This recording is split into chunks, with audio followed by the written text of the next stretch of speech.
So I had a thought the other day, riding in the car, jamming out to music, and I was listening to this Christian song, and it's a very popular song. I'm pretty sure you might have heard it. It says, "Get out of here, get up and leave. Ain't no devil gonna tread on me.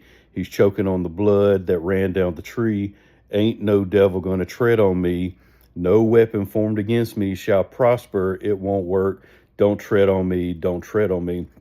And I got to thinking, we sing these Christian songs, we sing these good songs with seemingly good lyrics and seemingly good meanings, and we sing these songs, but after the fact, sometimes we submit ourselves to the very thing that we're singing about.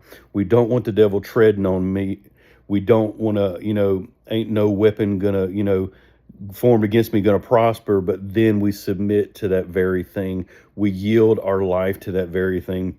We submit to our lust and our pride and our greed and our anger, and we submit and yield ourselves to all of these things that we're singing against. There's a disconnect somewhere, and it's a problem. These songs sound good on the surface, but after the fact, we don't live it out, and we submit ourselves to those very things that tread on us. Then I got to reading in Second Peter chapter 2, where it talks about, they say empty words, boastful words. They appeal to the lust of the flesh rather than the lust, they appeal to the lust of the flesh rather than the spirit.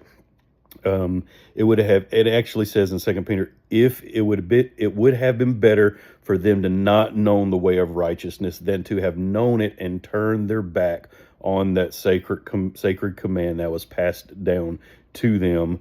And then the Bible talks about that's just like a dog that returns to its vomit, and a clean pig that has been washed returns to the mud. There's a disconnect somewhere. We don't need to sing these Christian songs, these seemingly really good songs, and then after the fact, yield ourselves and submit ourselves to those very things that we're singing against.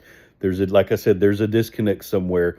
We need to not profess this awesome God, profess his word, sing songs about him, and then turn around and live the opposite way. We don't need to be that statistic, and we don't need to live in that disconnected area where we're singing one thing and doing another.